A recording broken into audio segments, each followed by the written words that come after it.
Sebelumnya, Assalamualaikum warahmatullahi wabarakatuh. Perkenalkan kami dari kelompok 3. Di sini kami akan menjelaskan tentang analisis SWOT atau SWOT penerapan IRP di PT Gudang Garam Tbk. Di sini kita sebagai peserta MSI bebas setuju dengan PT Sites IRP Indonesia. Next slide. Ini untuk anggota kelompok kami. Yang pertama ada CP233, saya sendiri Putri Karisma Yunintia. Selanjutnya ada CP232, Nur Rahmah Rabiasyah. Dan selanjutnya CP200, Aurel Erbakan. CP212, Ida Ambara Khairunisa. Dan CP243, Tunpasek Sarwiko di Pranoto.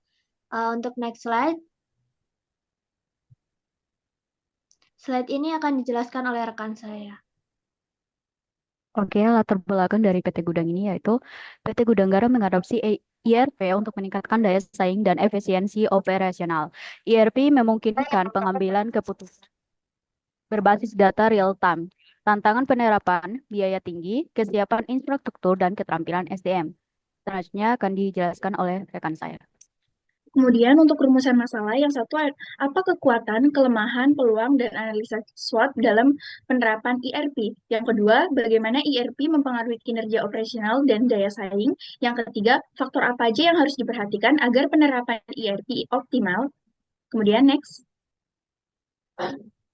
Nah, di sini ada tujuannya, menganalisis faktor internal dan eksternal yang mempengaruhi penerapan IRP, mengidentifikasi potensi dan tantangan implementasi IRP, yang terakhir memberikan rekomendasi strategi untuk memaksimalkan manfaat IRP.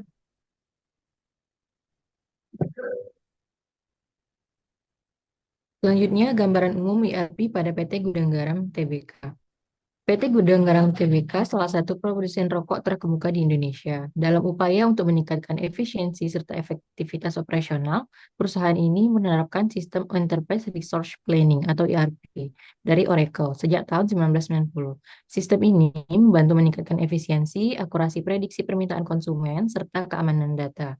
Dengan penggunaan ERP, Gudang Garam dapat mengelola data yang besar, mempercepat pengambilan keputusan, dan juga menekankan biaya operasional yang pada akhirnya dapat memperkuat kualitas produk serta pelayanan kepada konsumen.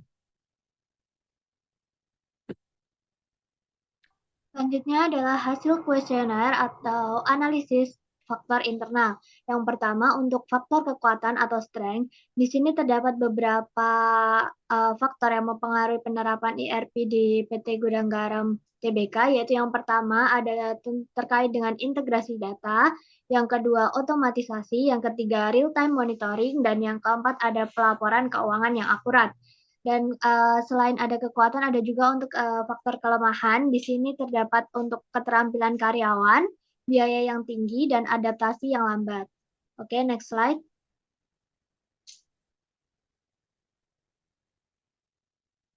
Baik, di sini ada pun juga hasil kuesioner di mana analisis faktor eksternal. Nah, dalam faktor eksternal ini ada dua kategori, yaitu yang pertama peluang dan juga ancaman tutis. Nah, di mana hal ini dalam peluang kita akan melihat dari ekspansi pasar, analisis data berbasis IRP, dan juga teknologi baru. Selanjutnya, di dalam ancaman sendiri, adanya sebuah persaingan, keamanan cyber, perubahan regulasi terhadap vendor seperti itu. Next. Selanjutnya adalah matrik IFAS dan matrik EVAS. IFAS merupakan analisis kekuatan dan kelemahan untuk dalam skala internal. Selanjutnya untuk EVAS adalah analisis peluang dan ancaman eksternal. Di sini ada gambar untuk matrik EVAS dan EVAS-nya yang digunakan untuk menentukan strategi apa saja sih yang bisa digunakan oleh PT Gudang Garam ini, dan untuk rekomendasi strateginya akan dijelaskan di slide berikutnya. Oke, terima kasih. Rekomendasi strategi SOT-nya itu strategi SO memaksimalkan kekuatan untuk meraih peluang dengan memaksimalkan teknologi IRP untuk meningkatkan efisiensi operasional dan daya saing perusahaan. Kemudian yang kedua, strategi WO mengatasi kelemahan dan menangkap peluang dengan memperkuat pelatihan karyawan terkait IRP dan meningkatkan integrasi sistem teknologi. Kemudian yang ketiga, STM menggunakan kekuatan untuk menghadapi ancaman, yaitu dengan memanfaatkan kekuatan keuangan, penguasaan pasar, dan reputasi. Dan yang terakhir itu strategi WT mengurangi kelemahan untuk menghindari ancaman dengan memperbaiki manajemen SDM, dan meningkatkan penggunaan IRP. Next.